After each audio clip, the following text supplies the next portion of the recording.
Zack Snyder's Justice League lagi jadi perbincangan. Film superhero berdurasi 4 jam itu menohok sekaligus mengafirmasi sutradara kawakan Martin Scorsese yang mengatakan bahwa film superhero itu bukan sinema, melainkan hanya hiburan audio visual belaka. Melalui sajian visual dan cerita yang inovatif, Zack Snyder mampu mengawinkan kedalaman sinema dengan pertarungan epik superhero yang menghibur. Bagaimana Zack Snyder mampu melakukannya? Nah, dalam video ini kita juga akan membahas perspektif psikologi konsumen terhadap dua genre film superhero. Justice League versi gelap ala Zack Snyder versus Avengers buatan Marvel yang terang benderang. Mana di antara keduanya yang akan bisa memenangkan hati dan dompet para penonton? Jawabannya ternyata bersembunyi di kedalaman relung-relung jiwa kita. Yuk kita cari tahu.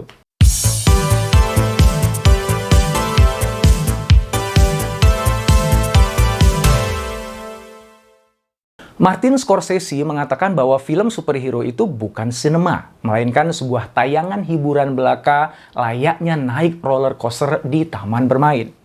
Saya setuju dengan Scorsese, karena ketika dia menyebut film superhero, dia sedang merujuk pada film superhero buatan Marvel. Film superhero populer yang banyak kita tonton dalam satu dekade ini yang berujung pada film epic The Avengers Endgame adalah buatan Marvel. Nah, berbeda dengan film-film populer tersebut, film superhero ala Zack Snyder sangat dalam mengeksplorasi psikologi manusia, filosofis, artistik, bahkan puitik. Zack Snyder menyajikan sebuah inovasi yang indah pada dunia superhero yang hidup di semesta DC, di tengah kejenuhan film-film superhero yang dangkal dan begitu-gitu aja.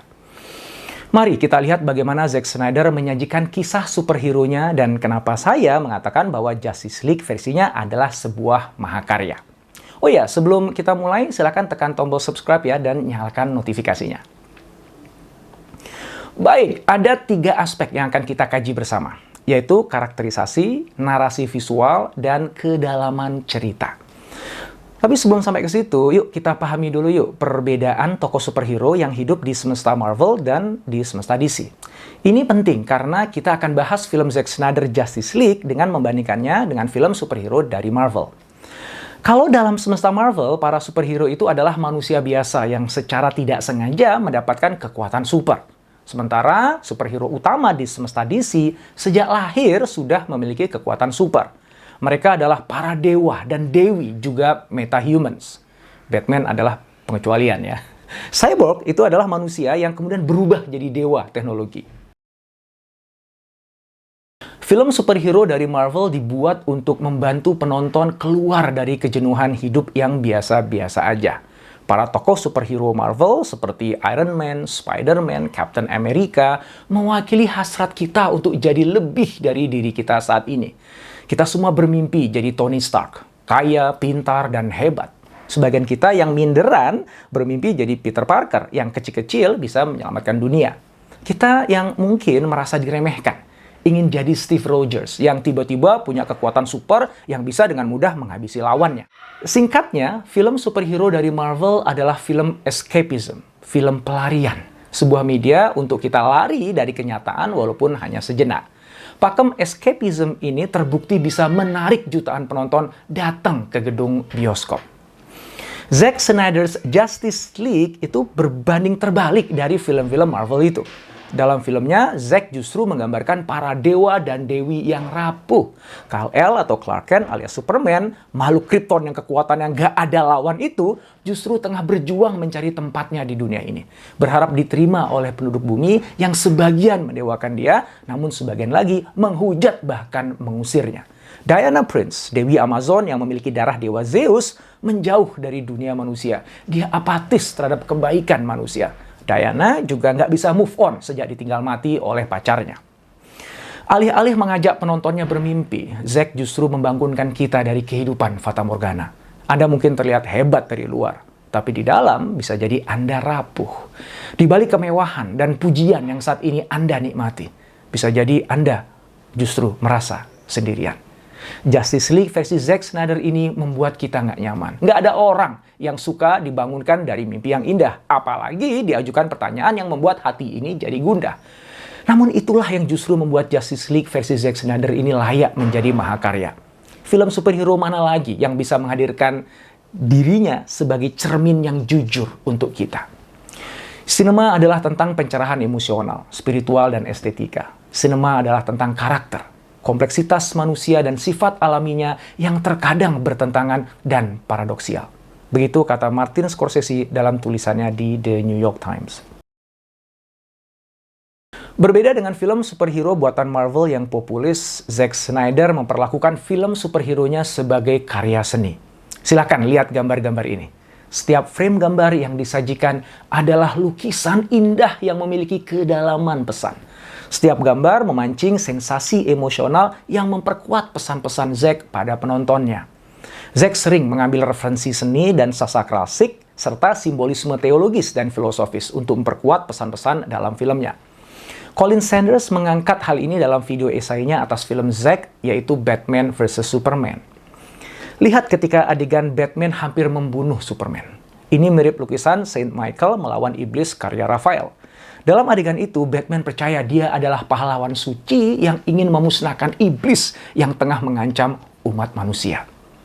Milton's Paradise Lost yang digantung di ruang kerja Lex Luthor mewakili peran dia dalam kisah peperangan epik yang diangkat Zack dalam filmnya itu.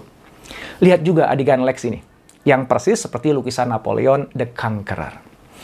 Pada adegan awal film yang menggambarkan dunia Bruce Wayne yang sedang runtuh karena kematian kedua orang tuanya, semua visual di layar jatuh. Bruce jatuh ke dalam lubang. Kalung mutiara jatuh, orang tua Bruce jatuh, dedaunan jatuh, bahkan percikan api pun jatuh. Gambar-gambar indah itu diperkuat oleh skor musik yang juga jatuh. Nada-nadanya bergerak turun dari satu not ke not berikutnya. Hingga kemudian ribuan kelelawar mengangkat Bruce ke atas. Dan bersamaan dengan itu, skor musiknya pun bergerak naik, nada demi nada. Oh ya, gambaran Bruce Wayne yang bangkit dari lubang di Itari kelelawar ini mengambil referensi dari Dante Paradiso. Level detail dan passion yang dihadirkan dalam film-film Zack Snyder ini pantas menjadikannya sebagai maestro dan film-filmnya sebagai mahakarya. Beberapa orang mengeluhkan tone film yang gelap dan sendu, berbeda dengan tone film superhero buatan Marvel. Jawabannya karena film ini adalah tentang hari akhir, Judgment Day, dan juga Armageddon. Selain itu, melalui filmnya ini Zack mengajak kita untuk refleksi, bukan cuma sekedar terhibur. Maka wajar jika tone-nya gelap dan sendu. Menurut saya, film Justice League ini bukan tentang pertempuran para superhero melawan supervillain bernama Steppenwolf. Karena terus terang di akhir film nggak kelihatan susah kok bagi para superhero kita ini untuk bisa mengalahkan Steppenwolf. Ya wajar lah ya, mereka kan dewa dan dewi. Ya nggak? Darkseid aja bisa kalah 5.000 tahun sebelumnya ya. Pertempuran yang sesungguhnya terjadi pada diri superhero itu sendiri. Batman bertempur melawan amarah dan berupaya menebus kesalahannya. Wonder Woman berjuang membuka dirinya kembali untuk umat manusia. Cyborg berjuang untuk menerima tubuhnya yang telah diubah oleh ayahnya menjadi robot. Aquaman berjuang menemukan jati dirinya yang separuh manusia biasa dan separuh Raja Atlantis. Flash berjuang untuk mencari teman dan membuat bangga ayahnya yang tengah dipenjara. Dan ketika mereka mulai memaafkan diri sendiri, menerima takdir mereka, bersedia merendahkan hati untuk menjadi bagian dari tim, serta menemukan sebuah tujuan bersama yang agung, maka tidak ada kegelapan manapun yang bisa mengalahkan mereka. Tidak Steppenwolf, tidak juga Darkseid nantinya. Satu hal lagi yang menarik adalah bagaimana Zack Snyder menempatkan peran manusia di tengah pertempuran para dewa ini. Apakah manusia jadi permainan para dewa, atau justru sebaliknya, manusialah yang mempermainkan para dewa? Justice League menyajikan yang kedua. Manusia bernama Lex Luthor lah yang memicu peperangan antar dewa. Dialah yang membangunkan Doomsday, membuat Superman terbunuh, hingga akhirnya membangunkan Mother Boxes dari tidurnya yang kemudian memancing datanya Steppenwolf ke bumi. Singkatnya, manusialah yang mendatangkan Armageddon-nya sendiri. Untungnya, manusia juga yang tampil sebagai penyelamat. Bruce Wayne adalah manusia pahlawan yang bisa menyatukan dan menggerakkan para dewa untuk menghentikan Armageddon hadir di muka bumi ini. Apa itu seni? Colin Sanders menjawab, seni mempertanyakan kebenaran yang kita pikir kita tahu. Ia mengajukan pertanyaan, bukan jawaban. Ia menggoyang kita, mengajak kita melihat dari perspektif yang berbeda. Seni tidak menyembunyikan dunia dari kita. Ia menunjukkan sisi terbaik dan terburuk dari kehidupan dan juga dari diri kita sendiri. Dengan definisi seni seperti itu, saya mantap mengatakan bahwa Zack Snyder's Justice League adalah sebuah mahakarya seni. Kembali pada pertanyaan di awal video, film superhero mana ya yang akan lebih bisa memenangkan hati dan dompet para penonton? Satu hal yang pasti, film superhero buatan Zack Snyder itu bukan film sejuta umat. Film superhero versi Marvel jelas akan lebih mampu menarik jumlah penonton lebih banyak. Karena memang kita butuh hiburan, bukan perenungan. Kita perlu keluar dari kejenuhan hidup yang biasa aja ini. Maka jelas lebih mudah menjual mimpi daripada kenyataan. Namun untuk Anda yang mengapresiasi film bukan hanya sebagai media hiburan, namun juga seni yang bisa mengisi relung-relung jiwa kita, maka Zack Snyder's Justice League adalah film yang wajib Anda tonton. Ketika kebanyakan dari kita terlena dengan mimpi, harus ada orang yang hadir mengingatkan, orang yang berani berbeda dan menjadi cermin yang jujur. Walaupun risikonya jadi tidak populer. Melalui Justice League versinya, Zack mengambil peran itu. Sayangnya, Zack hidup dalam dunia di mana uang mendikte segalanya. Bagaimana menurut Anda? Apakah kita perlu lebih banyak film bergaya Marvel atau film bergaya Zack Snyder? Dan apa alasannya? Tulis jawabannya di kolom komen di bawah ya, kita diskusi. Jika Anda menemukan video ini bermanfaat, silahkan subscribe, like, dan jangan lupa untuk nyalakan notifikasinya.